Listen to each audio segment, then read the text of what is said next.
All right, Lamont Bain, Science and Operations Officer in the National Weather Service. Welcome to this new interview series we're doing through the Board for Operational Government Meteorologists.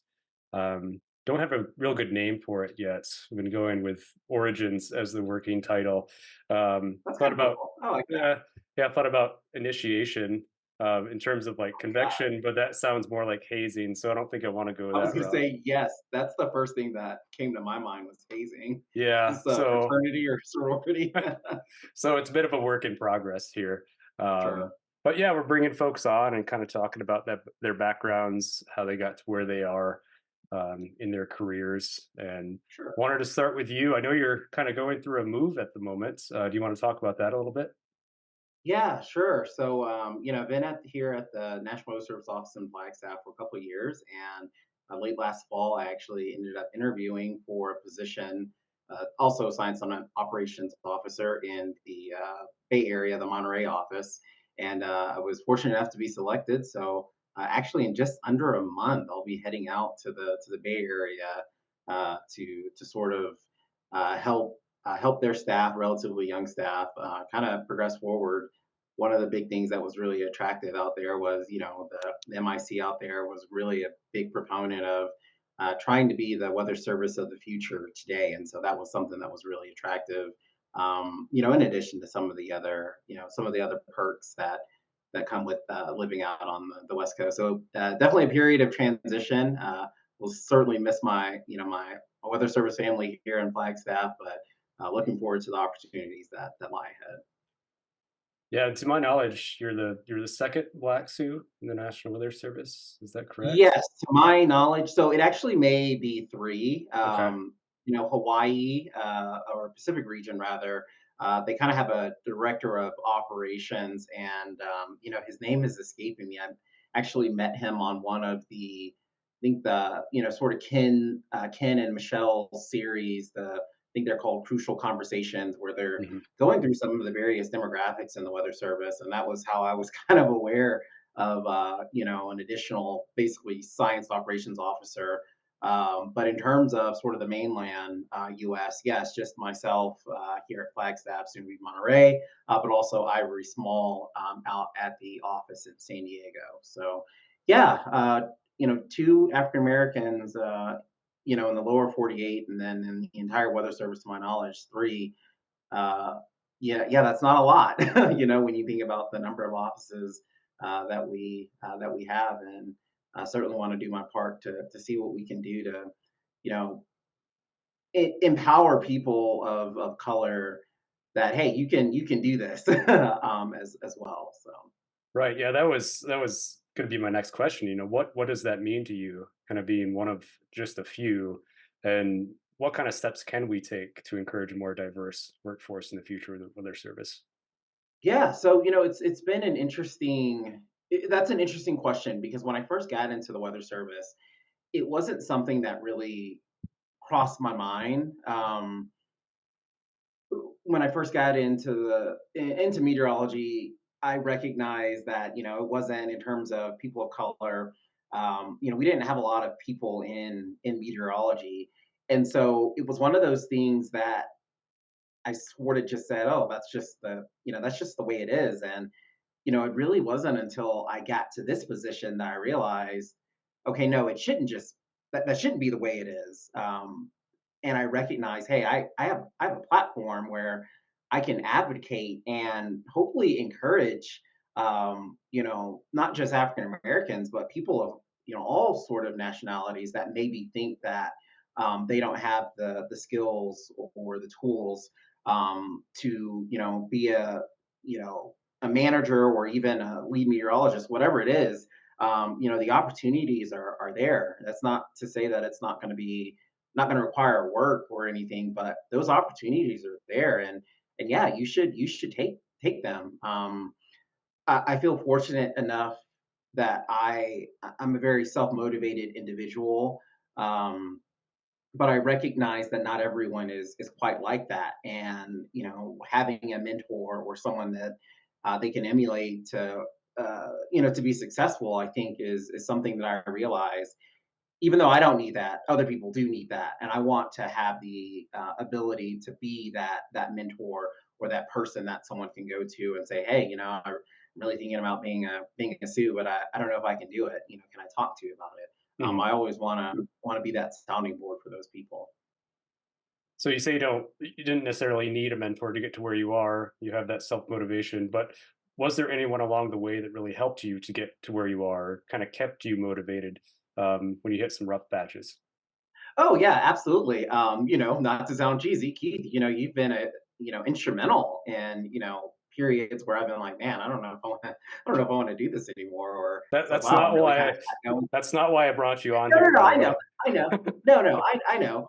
But that was, I think that was really beneficial. Obviously, I've got my family and my parents and whatnot.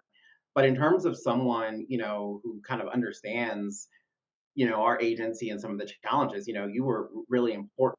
I'm also very fortunate that um, I had very supportive meteorologists back at the Fort Worth office, particularly the MIC there, Tom Bradshaw, Ted Ryan, the SOO, Jennifer Dunn, the WCM, and then even some of the lead meteorologists that were out there. They really kind of set me up for success, and really encouraged me to gave me the confidence to say, yes, Lamont, you can be a manager, you can be a SOO, absolutely. And so I'm really thankful for that. And then even more, I think it sort of reignited in me, once Ken Graham became the director, that he placed a priority on people. And again, that's when I sort of, when I got this position, when I realized I as an African American, I as a person of color, I can do better as well in terms of using my platform to sort of help and mentor other people that, yeah, that want to be continue to advance in their career. Yeah, I think Ken coming on board in the National Weather Service has done a great deal for our agency's culture just in the short time that he's been here. Yeah. As you said, he really does care about people. He's also been through Mhm. the ringer, like he worked his way up, just like Yep. the rest of us who are in the field. So he knows what it's like for all of us, and he knows the Yeah. different challenges that we face, different stages in our careers, folks who are starting families and so forth. So yeah, I'm really grateful to have him as our Yeah. director. So taking a step back here a little bit, I want you to Sure. talk a little bit about your upbringing, your background, and what sparked your interest in meteorology and kind of led to you become a meteorologist. Sure. Yeah. I think when you ask that question to a lot of meteorologists, there's kind of that one event that they can point back to. I'm very fortunate in that I'm a military brat and I have the opportunity to move around, really experience a variety of different weather. My hometown is Tampa, Florida, and I was there for, most of my childhood. So, a lot of exposure to various, coastal and tropical hazards. I was kind of fascinated by waterspouts and Mhm. tornadoes, even though the frequency, at least, growing up, we didn't have social media, smartphones, and things like that. The frequency of them being reported wasn't necessarily high, but that kind of piqued my interest. And then obviously, tropical cyclones. Were very interesting and pretty impactful during the times that I went to school. We didn't necessarily have, a fortified, school structure. A lot of classes were sort of in those portable units, and I'll just say they were probably loosely anchored, Hmm. and so they certainly, that I think that played a big part when school was canceled for, approaching tropical cyclones. As I mentioned, my mom is in the military, and so from Florida we moved to Oklahoma. And in Florida they were like, oh, tornadoes only last for 30 seconds to a minute. And then that was completely debunked for me on May 3rd, when tornadoes were on the ground for confirmed tornadoes for several hours. And so I was kind of in awe at that, and also a little terrified of it as well. And so that's when I started paying attention to the weather. I was watching the Weather Channel and some of the locals news stations, but mostly the Weather Channel. And I said, that might be a cool thing to do. And then from there, we moved to sort of South Central Virginia, about 30 minutes south of Richmond. And this was a pretty large event, early 2000. I think they called it the Carolina Crusher. Hmm. And it was essentially a very powerful nor'easter. I'm not sure. I would have to go back and look and see if it met the definition of a bomb cyclone, but it intensified very, very rapidly because I vividly remember the forecast, maybe a couple of inches of snow, and woke up to about a foot and a half with 3 to 4 foot snow drifts, and it was like, wow, this is insane.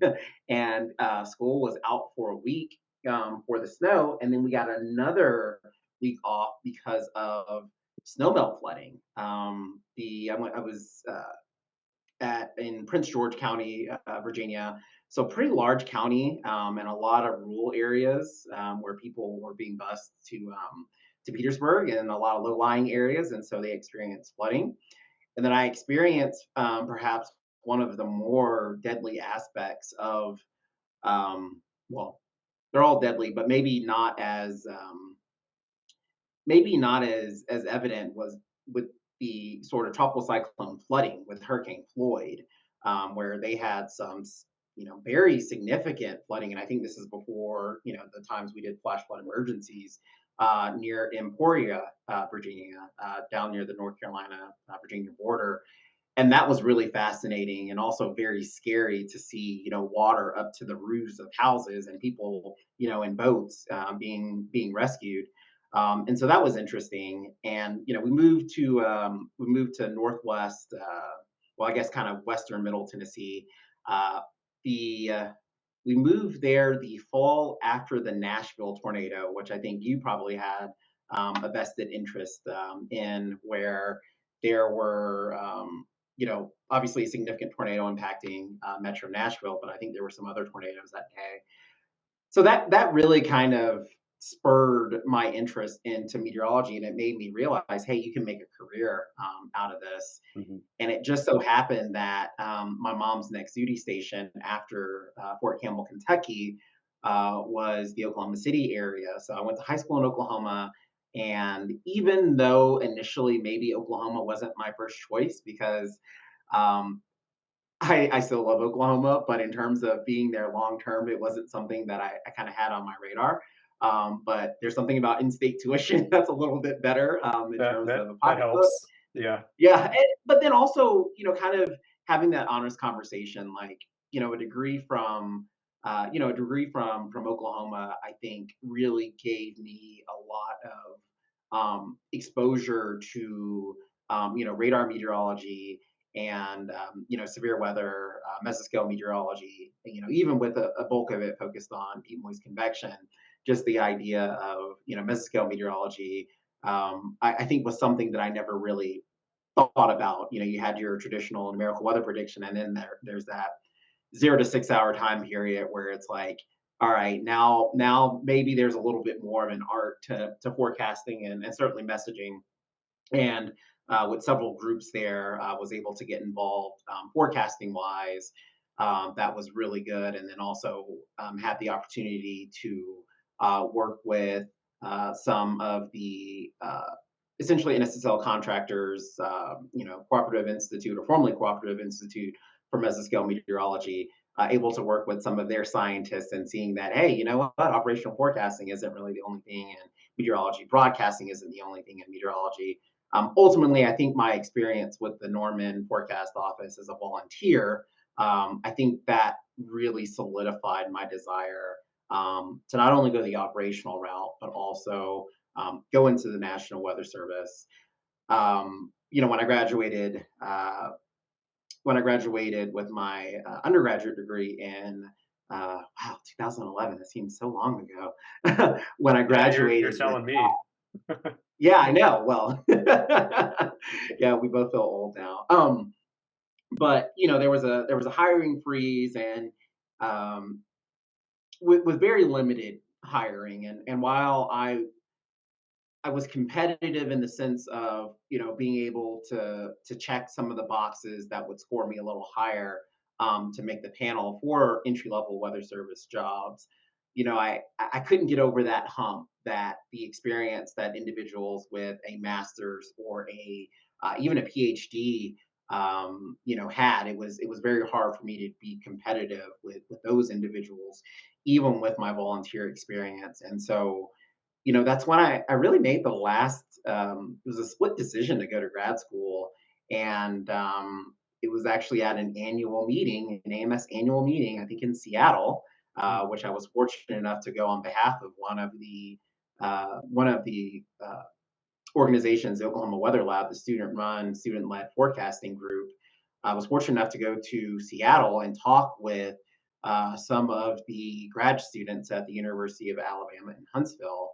And I had looked at their track record, and they had a very good record of getting their graduates into operational meteorology positions, particularly the National Weather Service. And so, again, I knew I really wanted to get into the weather service, and so I really kind of sold it out, if you think about it, to try to get into the weather service.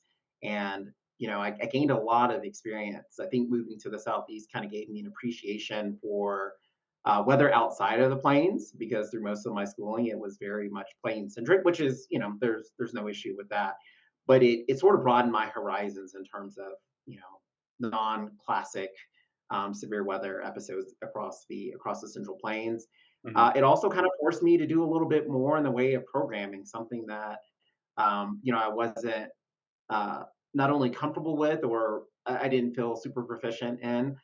It kind of forced me to do that, and allowed me to maybe gain some additional skills that I may not have gotten otherwise. And so I'm very thankful for that.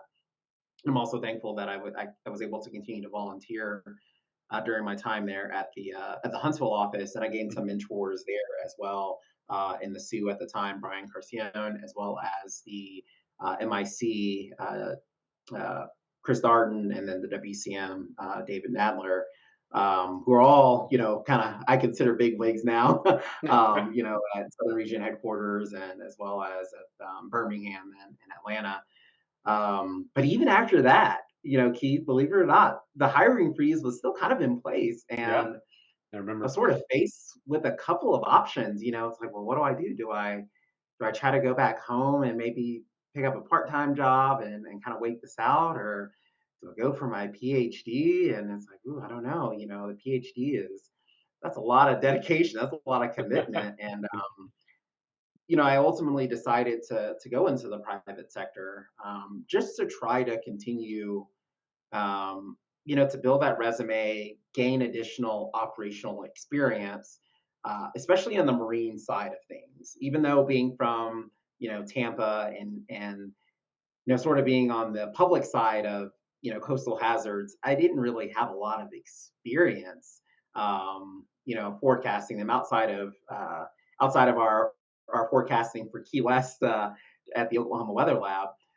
So I took an opportunity in Houston, Texas, working for one of the private firms down there, and gained a lot of one. I gained an appreciation for the how weather is handled in our country in terms of the observational data sets, but then also some of the NWP. For the most part, it's available to anyone who wants to get it. And, you go to some other countries, and that's not the case.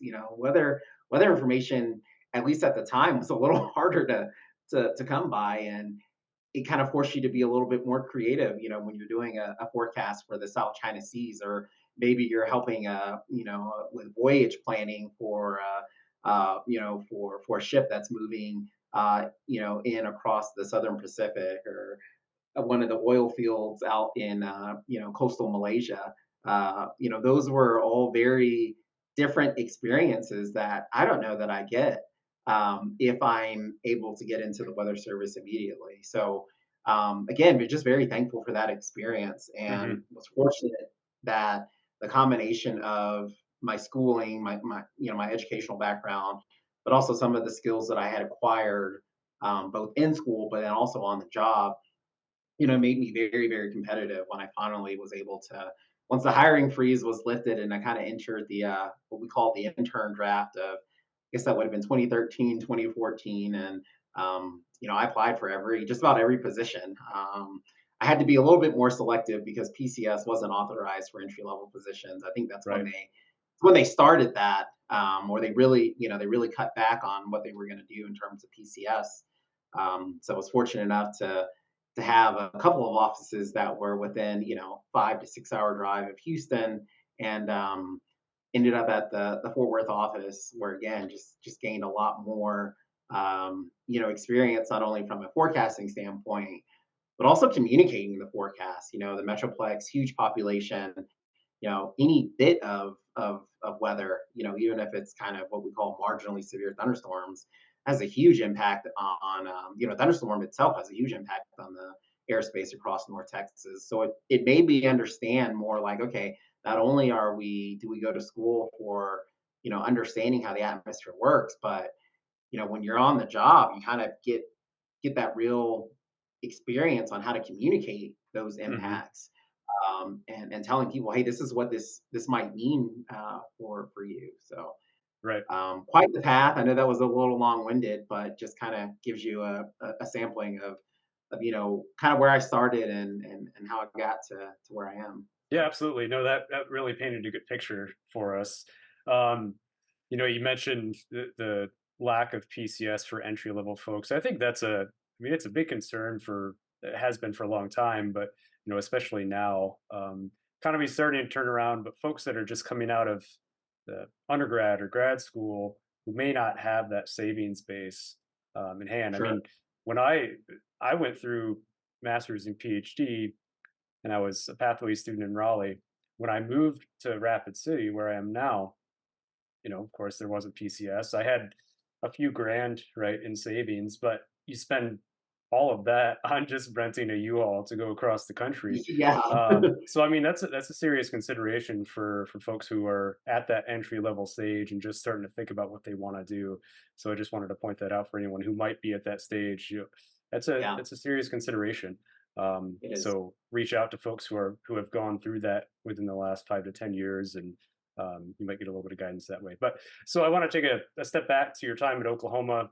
You kind of talked about what led you to University of Oklahoma and what you perceived as some of the benefits of going there. I agree, it's a great school, of course. I also went there with you, and the degree means a lot, but it wasn't always easy, right? Undergrad there is very difficult. Grad school is difficult there too, for that matter. But were there any challenges that you faced, during that time at the University of Oklahoma that made you question if you were ever going to get out of there and actually reach the goals that you had set for yourself? Yeah, absolutely. And I'll just share this. Standardized testing was not my strong suit, and you know that sort of that sort of repeated itself, even for some of the grad level exams. And I I had to fight tooth and nail to even get into sort of the, I guess, college level, sort of pre-calculus, and just not really having. I think a lot of it was kind of fear of math. If I can be honest with you, and that was a challenge. And I was like, man, I don't know if I'm going to make it through. This is just kind of the entry level, math courses that I feel are really really difficult. I think what and I eventually sort of caught on is, hey, there's no shame in going to office hours, being in study groups. But my first year, I didn't really do that. I didn't take advantage of some of the services that the university offers, for to help, with understanding of some of the math. And so I definitely think that was a big challenge for me. And there were there were many many nights where I was like, man, I don't know if this is for me. Like, this is really hard, and I know that it's only going to get harder. But what I didn't realize at the time was that, by me going to office hours, by me being in study groups, that really set the foundation for, this is how we're going to get through this. You don't, and I think it's true independent of where you get your meteorology degree. It's very very difficult to kind of go it alone. And so building that network, asking questions, being a little vulnerable, like, hey, you know what, I don't know the answer. I'm not sure how to do this. Um, Going through the processes or the steps to get help, I think was really pivotal. And I'm just fortunate that that was something that I kind of learned early on. And that doesn't mean that, as I took that idea and took the sort of the lessons that I learned as a freshman and sophomore. It doesn't mean that it wasn't hard, because junior year is hard, and even to some degree, senior year is very difficult, particularly when you get to some of those upper division meteorology and math and applied math classes. Mhm. So I would definitely say early on in my meteorology schooling, yeah, there was definitely some questions as to whether or not I'm in the right area. And I talked about my path to get into the weather service, and I probably made it sound like it was easy, but it absolutely was not. I, like many people, applied for some of the various internships, and some of the student intern positions, and I came up just a little short every time. And yeah, that was demoralizing. There were times where I was like, man, maybe the weather service isn't for me, the first few times applying for the scout. And then, graduating, hey, I've got the degree and I've got the experience, kind of being turned away, with a bachelor's degree. And then even when I graduated grad school, it's like, oh, a hiring freeze. It's like, well, great. Now what am I going to do? So definitely several obstacles that I had to overcome, but I stayed persistent, and I was like, okay, that's not available for me yet. And that's actually one thing we've been kind of talking about here locally, as part of our office culture, is trying to adopt that mentality of yet. It's like, hey, I can't do that yet, but eventually I will get to that. And it's funny how that kind of manifests early in my life, and I didn't realize that. But absolutely, there were a lot of times where I was like, I don't know if I'm in the right profession. Hmm. Maybe I should have looked at an alternate field. Um, but I'm very thankful for those times where I had that honest conversation with myself. Like, is this for me? And I feel like every time I said yes, this is for me. And so looking back at it now, it's a very rewarding to know that, hey, you know what? I could have thrown in the towel, but I hung in there, and I'm still working. I still have goals that I want to achieve, Mhm. and I recognize that, yeah, I'm gonna have times where I'm like, man, is this really what I want to do? And but I just know that I have it in me to keep going and being persistent. So. Yeah, you touched on a couple different things there, and I'm trying to formulate a good question for it.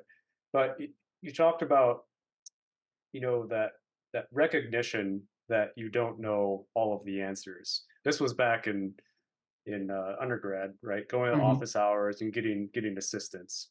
Um, I think that's probably something that carries into working operationally as well. I mean, you're never going to know all the answers. You have to have a certain amount of humility, I think, to be successful. But at the same time, you spoke of persistence and how Mhm. important that was in terms of your journey. So between those two or other, characteristics that you have, personality traits, what do you think was most instrumental in helping you to persevere and get you to where you are? Yeah, I would have to say persistence for sure. At the bottom of my email signature, I actually have a quote by he's a former Phoenix Suns head coach, Monty Williams, and it says, "Everything you want is on the other side of hard." And he gave that quote, he gave that speech. I think it was during the NBA Finals. And disclaimer, they did, they did lose the finals, by the way, but I still thought that I thought it was a very powerful quote. If there is a lot of things that we want in life, whatever it is, it's it's more than likely going to require some work. Mhm. And at times you just have to keep going at it. Now there are ways to do it. You don't want to try to do the same thing over and over again and expect a different result. And so that's where I think recognizing, hey, this is still what I want to do, but maybe the way that I'm going about it is not correct. maybe I can't do this myself by myself. And that's where going to office hours and things like that. That's where surrounding yourselves, asking questions like, "Hey, I really want to do this, but I'm having a hard time getting there." If there's something that you really really want, I really am a firm believer that you'll figure out a way to do it. That's not to say that it's once you figure it out that it's like, okay, this is the way I need to go. It's not to say that that's going to be easy. That's Mhm. still going to more than likely require some work. But if you want it, if you want it bad enough, you'll go and get it. And then that's really how I looked at my career, graduating with my undergrad and my grad school degree, and also getting into the weather service. Just saying, yeah, I really want this bad enough. So let's look at what we have to do, to get there and position myself to achieve that goal. Yeah, and I mean, maybe you would have the same answer for this, but I mean, the next question would be if you have, let's say there is a student who is looking to follow in your footsteps, right? Wants to be meteorologist in weather service, wants to become a SOO. They hit that wall junior or senior year. They're really Mhm. struggling. Maybe they got like a D or they fail a class that's really important for their particular you know, university path. Um, what do you tell them? Like, how do they overcome that barrier there? And that's more. I mean, that can be like a mental aspect. It could be what is there something they need to change? Take that any direction you want. Sure, yeah, and I mean, and in all honesty, I'm not, I've been in that position, and a lot of it deals with, accountability and personal accountability. You look at maybe, okay, what were the reasons in that I wasn't successful? Obviously, you can have like, oh, hey, I didn't go to class or whatever, but you look at those things that maybe are correctable. What are some things that are within my power that I can address? Let's try to identify those things, and then let's address them. So yeah, maybe I do need to go to office hours a little bit more. Hey, let's go in and talk to various professors. I will say I wish I had maybe you're kind of assigned at least at Oklahoma, you're assigned a mentor or a God, I forget what they actually called advisor, right? Your Yep, student advisor. advisor. Right? It's important to really try to talk with them and formulate a plan, but also maybe try to buddy up with an upperclassman. I know a lot of the student chapters of the American Meteorological Society, and I think a lot of them are joined with NWA. They offer some sort of peer mentorship program. I know even in the weather service, there's a national mentorship program. Hmm. Take advantage of those things because while individuals will have unique circumstances, there's actually probably statistically a good chance that someone has been in your shoes. And so if you can sort of absorb, the knowledge and, understand, hey, someone else has gone through this, I think that could actually be really, really beneficial. And, Yeah. at the top of the podcast, I mentioned that, I felt like I was pretty, self motivated. And I still agree with that. But there were definitely people that helped me along the way. I wish I had identified that maybe a little earlier and stuck with someone. And I still have people that I kind of routinely talk with that they kind of were with me from I guess day one, so to speak. But I think it's really important to identify those people because even if say your mentor can't necessarily help you, there's a very good chance that they know someone that can and link you up with them. So I know a lot of universities are, they have some sort of mentorship program, maybe not necessarily affiliated with the university, but maybe through one of the organizations. And then certainly in the workforce, particularly the National Weather Service, the national buddy team, the mentorship team, and I think there's even like a coaching team Mhm. or programs that can really help you. If there's you know challenges that you're facing. So Yeah, the mentoring program, speaking of, once you get to that professional stage, whether you're early career, mid career, or beyond. Um, I I was in the mentoring program last year. I spoke to my mentor still, this morning because we still chat. It's also a great opportunity. Not You don't even have to be going through it like a particular problem, right? You can Sure. just be looking to get a different perspective, right, and expand Hmm. your horizons a little bit on things. So, I mean, Yep. my mentor is an MIC, a meteorologist in charge, and it's a female, and it's not a perspective that I personally have, but I can learn from her experiences and expand my own line of thinking, and I find that really valuable as well. So it kind of goes both ways. um, Yeah. Oh yeah. and probably it's mutually beneficial in some ways as well. Like they're able to see my perspective and bounce ideas off of each other. So Yeah. I can't say enough good things about mentoring programs. Um, so talking about the weather service in general, you've been in the weather service for what, about 10 years now total? It'll be 10 years this summer. Hard to believe. Yeah, yeah, hard to believe indeed. And you've worked shift the whole time, right? Shift work is not necessarily a fun part of the job. It's at Sure. the current time a necessary part of the job, um, for at least some facets of operational government meteorology. So tell me a little bit about your strategy when it came to working shift. I know, I mean, we're good friends. We kind of know our own personal struggles with the different aspects of shift work. But tell me how you've come to try to manage it and the difficulties that you still face that other folks might be going through.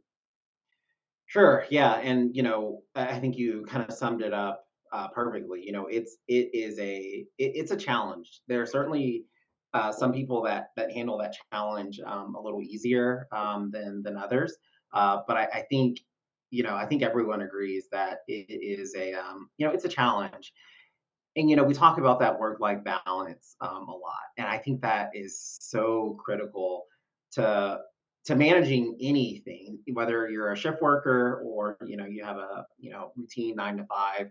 I think it's important to make sure that you have that you have that balance down. And there are going to be times where that balance is sort of it's sort of uneven, but over the long term, you want to do your best to try to make sure it's close to as close to 50-50 as possible.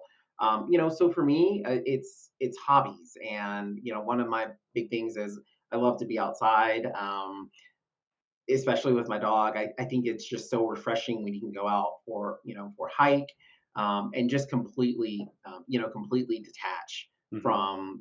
from work, just giving your mind an opportunity to sort of just recharge and wander. And I think it's a culture thing. Our you talk to people from different countries, and they look at how we operate in this country, and it's always go go go go go.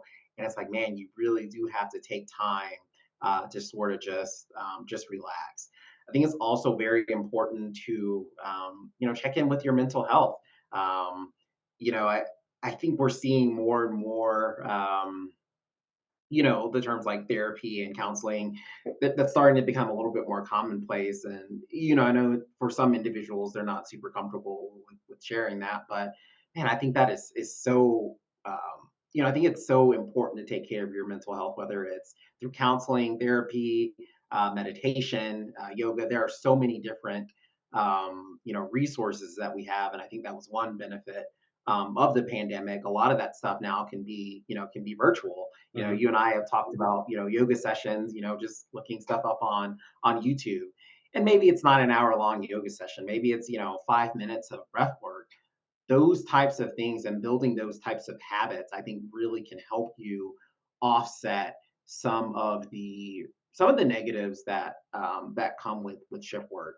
I always chuckle a little bit when my parents are saying, "Oh, make sure you're getting your rest," and it's like, well, it's it's not as easy as flipping a switch. It's like I get home, it's like, all right, time to go to bed, and then I sleep for 8 hours. I think that's particularly that's exceptionally difficult for me, and more than likely a challenge that a lot of people have.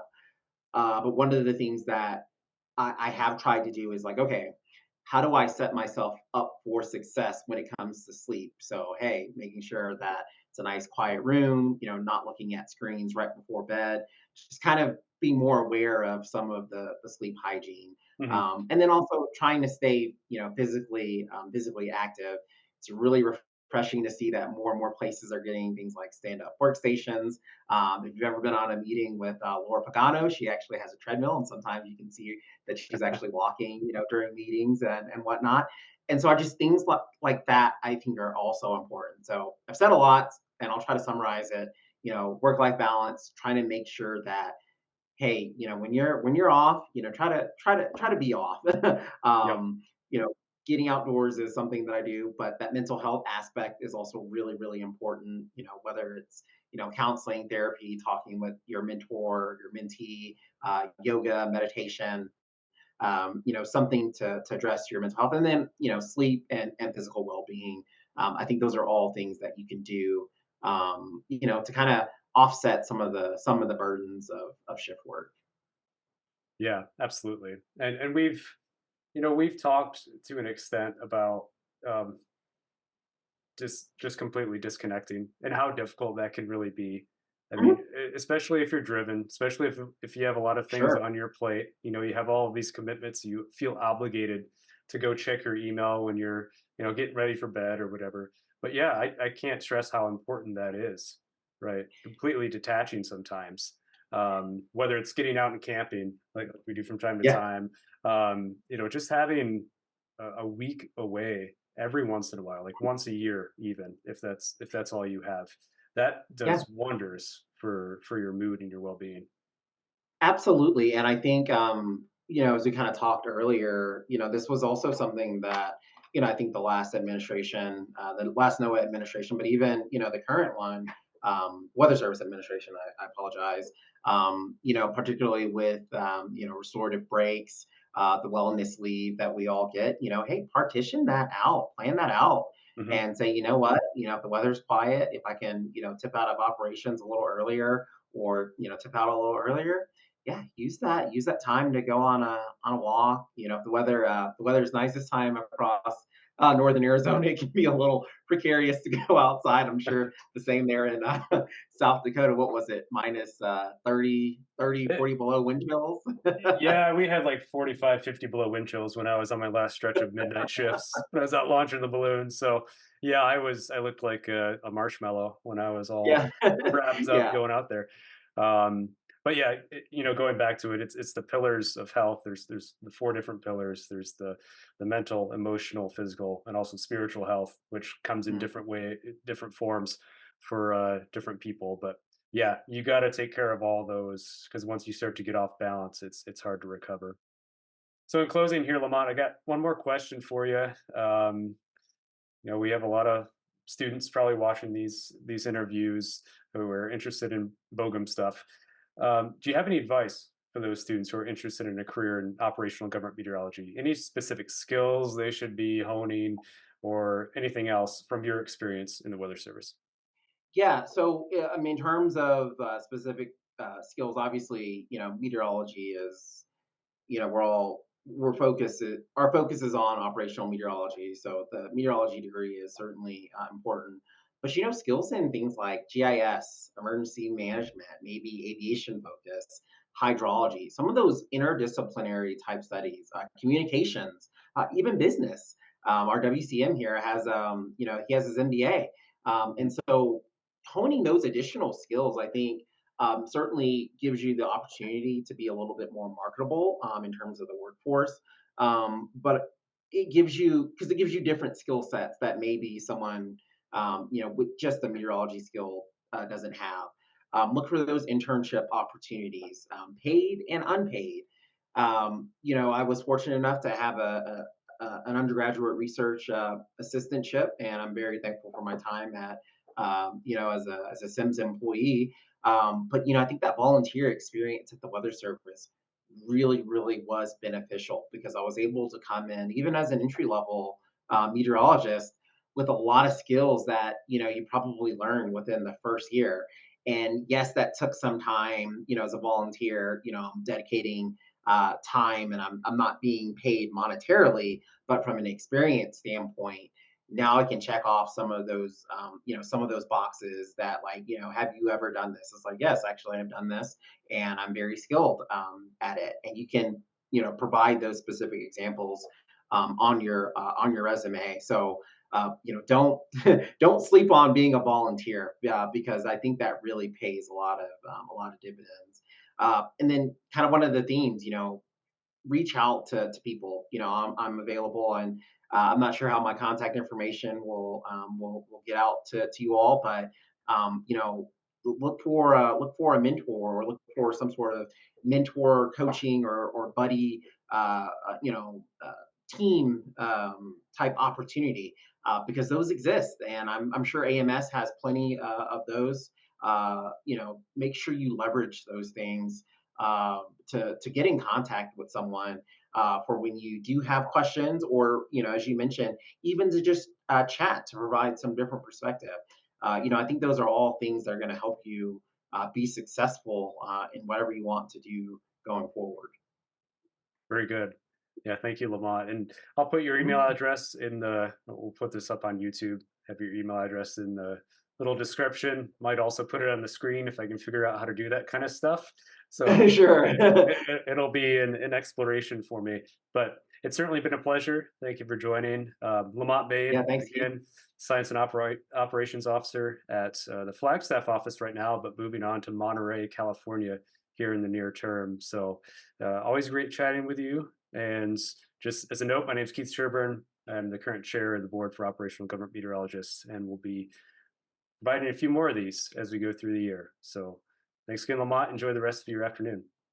Thanks, Amy, Keith. Appreciate it.